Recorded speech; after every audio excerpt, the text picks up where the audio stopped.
Right. But there have been back-to-back years with really lopsided divisions, and I'm so excited for this game as two 11-3 teams hook up. Seattle and LA. This game is in Seattle. Last time we saw Seattle, they were playing Phillip Rivers and company last Sunday. Won that game, barely a low-scoring game there against the Colts. And the last time these two teams met up, it was also a good one. A good game as well. 21-19, Seattle missing a game-winning field goal as the Rams get the win here. And like you said, this has been a really interesting division to follow. The three teams that are in it, LA, Seattle, and San Francisco, seem to have each other's numbers one way or the other as we go into this matchup. Stafford right now, Matthew Stafford, the former Georgia quarterback, leading the charge for the LA Rams. I think a lot of people have him as the MVP favorite going into this week. I would say he probably is.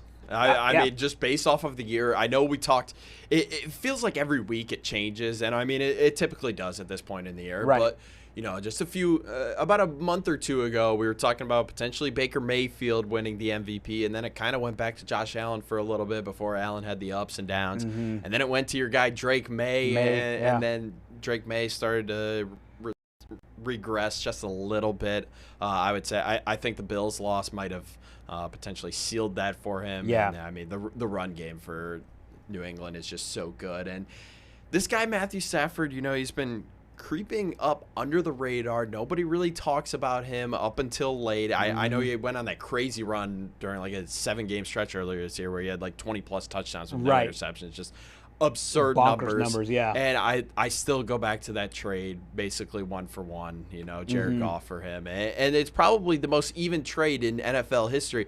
I know Detroit doesn't have the Super Bowl, yet, but I mean, still, I think when you look at it in hindsight, LA won the Super Bowl. Matthew Stafford's doing pretty good. Jared Goff ended up being the quarterback that Detroit needed for its turnaround. And if the Lions can win the Super Bowl here before Goff's time is up, I think it's probably, no question, without a doubt, the fairest trade ever. You hardly ever see win-win trades, but you're getting that right now. And I actually had to look it up because I thought Matthew Stafford, I knew he was in the top 5. He's actually number 2 to your guy, Dak Prescott, in passes, passing yards so far this season. The biggest number for him, though, in my opinion, this 3,700 yards is fantastic. The 5 interceptions. Because the thing about Matthew Stafford was always, yes, he has got an arm for days. He'll be able to throw till he's 60 years old.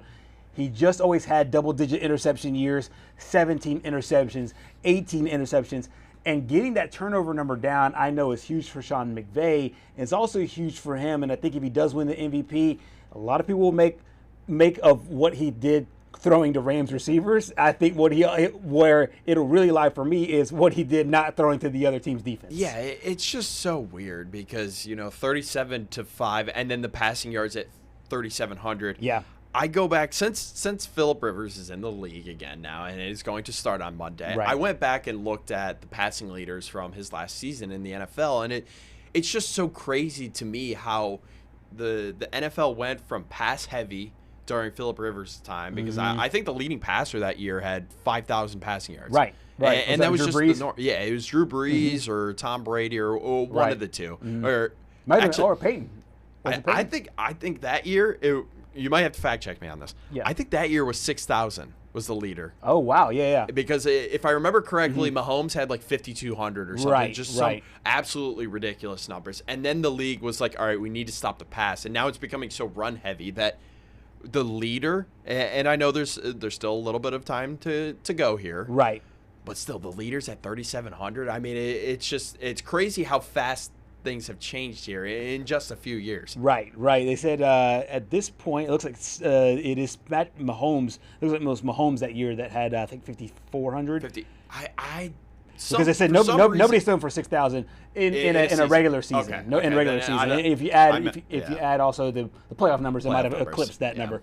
But yeah, nobody's thrown for 5,000 in a overall season. Marino passed for 6,000 when you add the playoffs with it as well there in 1984. So that must have been. So I was mistaken. But I knew the point that you were getting at, big picture. But for Matthew Stafford, I mean, going back to him, like I saw his numbers just a minute ago on his interception numbers and how much they are down.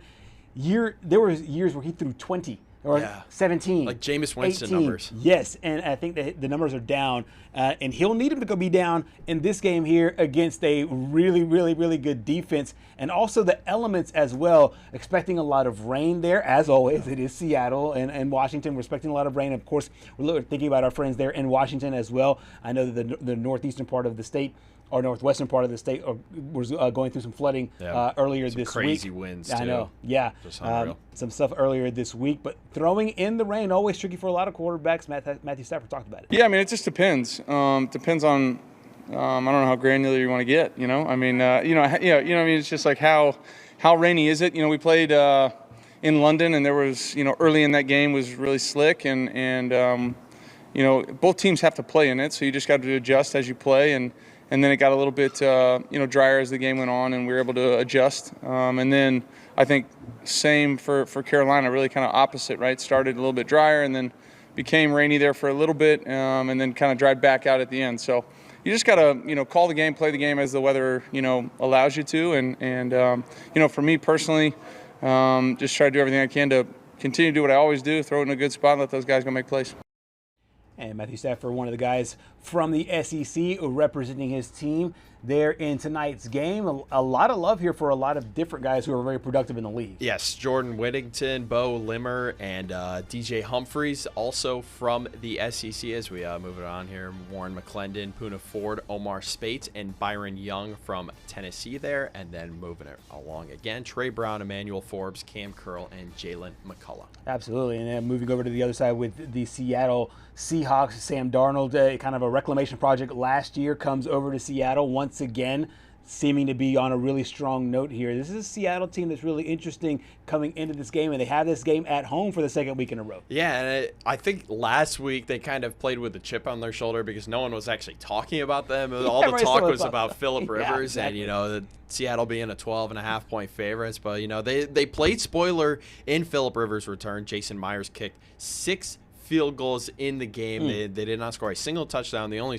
touchdown scored in the game was a Phillip Rivers touchdown pass. And, I think that guy right there, Sam Darnold, we just talked about Matthew Stafford and only 5 interceptions on the whole year.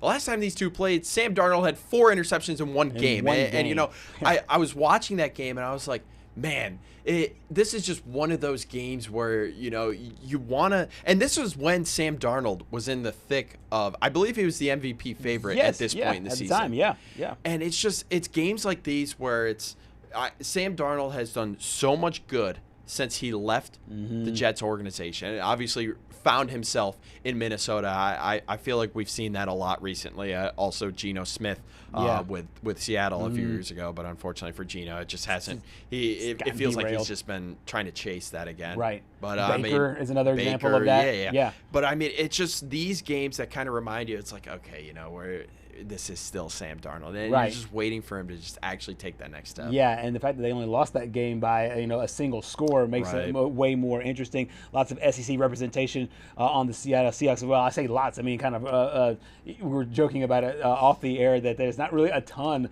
of former SEC guys there on the Seahawks team. They're moving forward with this football team, but like you said, this could be a dynamic, really interesting game for Sam Darnold going up against a Rams defense. They've given up some yards, but we'll see if they can do it again coming up tonight here on the show.